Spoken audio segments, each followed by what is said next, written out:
आज हो गया 15 जनवरी 2023। यूपी में देश दुनिया की सभी ताज़ा बड़ी खबरें लेकर आए सिर्फ आपके लिए। चलिए फटाफट खबर शुरू करते हैं। सुबह चैनल को अब तक सब्सक्राइब ना किया हो तो फटाफट चैनल को सब्सक्राइब कर दें, लाइक कर दें, शेयर कर दें ताकि इसी तरह की खबर आप हर रोज़ देख सकें। चलिए शुरू करते हैं आज की पहली बड़ी खबर।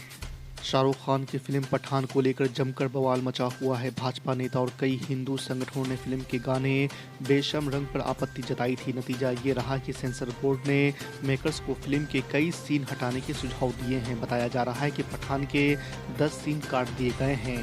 अब शिवसेना प्रवक्ता संजय राउत ने इस मुद्दे पर भाजपा पर निशाना साधा है। उन्होंने कहा है कि देश में और भी मुद्दे हैं जिन पर बात हो सकती है। भारत जोड़ो यात्रा में शनिवार सुबह कांग्रेस सांसद संतोष सिंह चौधरी का दिल का दौरा पड़ने से निधन हो गया है। उनके बेटे विक्रमजीत चौधरी ने आरोप लगाया कि इलाज की कमी और लापरवाही के कारण उनके पिता की मौत हुई है। आपको बता दें कि पंजाब के फिलौरी में राहुल गांधी के साथ चलते समय संतोष सिंह अचानक बीमार पड़ गए। कांग्रेस नेता को फगवाड़े के विर्क अस्पताल ले जाया गया, जहां उन्हें मृत घोषित कर दिया गया। विदेश मंत्री एस जयशंकर ने शनिवार को कहा कि पाकिस्तान से उत्पन्न होने वाले आतंकवाद और चीन के साथ सीमा पर आक्रामक झड़पों पर भारत की जवाबी प्रतिक्रिया ने प्रदर्शित किया है कि देश किसी के दबाव में नहीं आएगा। आपको बता दें कि उन्होंने कहा है कि देश अपनी सुरक्षा सुनिश्चित करने के लिए हर संभव कदम उठाएगा। कर्नाटक विधानसभा में निर्दलीय विधायक एच नागेश और जनता दल सेकुलर के पूर्व विधायक YSV दत्ता शनिवार को कांग्रेस में शामिल हो गए हैं। आपको बता दें कि राज्य में इस साल मई में विधानसभा चुनाव होने हैं। पूर्व मंत्री नागेश अब तक राज्य की भाजपा सरकार का समर्थन कर रहे थे, जबकि दत्ता पूर्व में JDS सुप्रीमो और पूर्व प्रधानमंत्री SD देवगौड़ा के करीबी रहे हैं। दोनों नेताओं ने अपने समर्थकों के साथ कर्नाटक प्रदेश कांग्रेस कमेटी के कार्यालय में प्रदेश कांग्रेस अध्यक्ष DK शिव कुमार और सिद्धरमैया की उपस्थिति में कांग्रेस की सदस्यता ग्रहण की। आंध्र प्रदेश के पूर्व मुख्यमंत्री और तेलुगु देशम पार्टी के राष्ट्रीय अध्यक्ष चंद्रबाबू नायडू ने शनिवार को सरकारी आदेश की एक कॉपी जला दी, जिसमें उन पर पॉलिटिकल रैली करने पर लगी रोक वाली बात कही गई थी। इस दौरान उन्होंने राजनेताओं की सार्वजनिक रैलियों को प्रतिबंधित करने वाले आदेश को वापस लेने की मांग की है। आपको बता दें कि चंद्रबाबू नायडू ने दावा किया है कि उनकी लड़ाई पर्सनल लाभ के लिए नहीं बल्कि आंध्र प्रदेश के लोगों की खातिर है। पश्चिम बंगाल के मुख्यमंत्री ममता बनर्जी में अगला प्रधानमंत्री बनने की है क्षमता। ये दावा नोबेल पुरस्कार विजेता अमर्त्य सेन ने किया है। साथ ही उन्होंने कहा है कि ये सोचना भूल होगी कि 2024 का लोकसभा चुनाव एक तरफा तरीके से भारतीय जनता पार्टी के पक्ष में होगा। उन्होंने कहा है कि आगामी आम चुनाव में क्षेत्रीय दलों की भूमिका साफ तौर पर महत्वपूर्ण होगी। प्रसिद्ध अर्थशास्त्री ने यह भी कहा है कि तृणमूल कांग्रेस की प्रमुख ममता बनर्जी में भारत का अगला प्रधानमंत्री बनने का मादा है। यूपी इन्वेस्टर समिट को लेकर पूर्व मुख्यमंत्री अखिलेश यादव ने एक बार फिर से योगी सरकार पर साधा है निशाना। एक प्रेस वार्ता में भाजपा सरकार को कोसते हुए उन्होंने कहा है कि महंगाई और बेरोजगारी चरम पर है और प्रदेश का युवा बेरोजगार है। सरकार न तो महंगाई पर लगाम कस पा रही है और न ही युवाओं को रोजगार दे पा रही है। किसान खाद से लेकर कीटनाशक के लिए भटक रहा है। अखिलेश यादव ने भाजपा पर तंज कसते हुए कहा कि भाजपा के लिए अभी 2022 ही चल रहा है और यही चलता रहेगा, क्योंकि अगर इनका साल बदल जाएगा तो उन्हें किसानों से किया वादा पूरा करना पड़ेगा। MIM प्रमुख असदुद्दीन ओवैसी ने राहुल गांधी पर साधा है निशाना। उन्होंने कहा है कि राहुल गांधी कह रहे हैं कि उन्होंने राहुल गांधी को मार दिया है, तो बताओ कि ये जो यात्रा में घूम रहे हैं क्या वो जिन हैं। इसके साथ ही असदुद्दीन ओवैसी सर्दी में टी-शर्ट का मामला भी उठाएं। असदुद्दीन ओवैसी ने कहा है कि वो 50 साल के हो चुके हैं और कहते हैं कि उन्हें सर्दी से ठंडी नहीं लगती।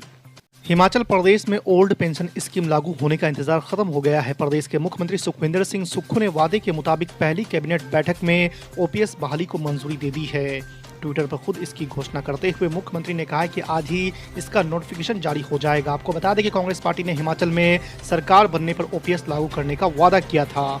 पार्टी की जीत के बाद से ही प्रदेश के कर्मचारी OPS लागू होने का इंतजार कर रहे थे। नए साल के मौके पर जम्मू कश्मीर के राजौरी जिले में हुए 2 आतंकवादी हमलों की जांच अब राष्ट्रीय जांच एजेंसी NIA करेगी। जम्मू में हाई लेवल मीटिंग के बाद केंद्रीय गृह मंत्री अमित शाह ने इसकी घोषणा की है।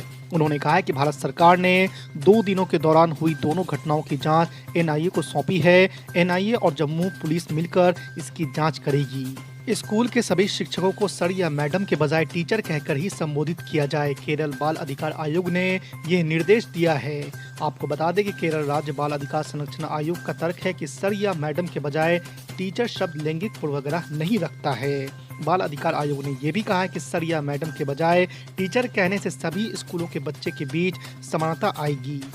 कांग्रेस के पूर्व अध्यक्ष राहुल गांधी लगभग 3500 किलोमीटर की भारत जोड़ो यात्रा पूरी कर चुके हैं। इस मौके पर उन्होंने देशवासियों के नाम एक खुली चिट्ठी लिखी है। अपनी चिट्ठी में राहुल गांधी ने कहा है कि वो संसद से सड़क तक संघर्ष करते रहेंगे।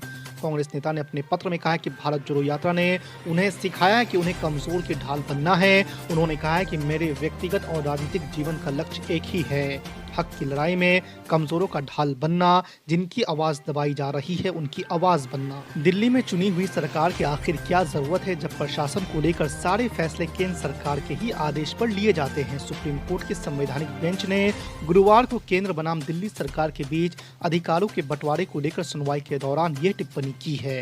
Chief justice D.Y.. चंद्रचूड़ की अगुवाई वाली बेंच इन दिनों केंद्र और दिल्ली सरकार के विभागों के बीच अधिकारों के बंटवारे पर सुनवाई कर रही है। बेंच की टिप्पणी पर सॉलिसिटर जनरल तुषार मेहता ने कहा कि केंद्र सरकार का नौकरशाहों पर प्रशासनिक नियंत्रण होता है, लेकिन वे दिल्ली सरकार के संबंधित विभागों के लिए ही काम करते हैं। अगले लोकसभा चुनाव की तैयारी में जुटे सपा मुखिया अखिलेश यादव सियासत का हर फॉर्मूला आजमा रहे हैं। वो विरासत की जमीन पर विकास की दुहाई देकर आस्था का चोला ओढ़ने से भी परहेज नहीं कर रहे हैं। मंगलवार को जिस तरह से धार्मिक कार्यक्रम में उन्होंने सक्रियता दिखाई, उससे इस बात का इशारा भी मिला है। आपको बता दें कि सियासी गलियारों में उनकी इस सक्रियता को लेकर अलग अलग खूब चर्चा हो रही है। रामचरितमानस के खिलाफ बिहार के शिक्षा मंत्री प्रोफेसर चंद्रशेखर के विवादित बयान को लेकर आरजेडी और जेडीयू में मतभेद पैदा हो गया है। दोनों दलों के नेता इस बयान को लेकर आमने सामने आ गए हैं। शिक्षा मंत्री जहां अपने बयान पर खुद को अड़िग बता रहे हैं, वहीं नीतीश कुमार की पार्टी जेडीयू के मंत्री अशोक चौधरी ने बयान वापस लेने की मांग की है। बिहार की नीतीश कुमार सरकार 500 करोड़ रुपए खर्च कर जाति आधारित गणना करवा रही है। इससे पहले कर्नाटक और राजस्थान में भी कांग्रेस की सरकारों ने जातिगत जनगणना करवाई थी, मगर उसका कोई फायदा नहीं हुआ क्योंकि सरकारों ने उनकी रिपोर्ट ही सार्वजनिक नहीं की। ऐसे में सवाल उठ रही है कि क्या नीतीश कुमार बिहार में जातिगत गणना के आंकड़े सार्वजनिक करेंगे? क्या जातियों की गिनती की पूरी रिपोर्ट जनता को मिल जाएगी? हम बीजेपी वालों को ही बोल रहे, तुम नफरत का नशा मत बढ़ाओ देश में।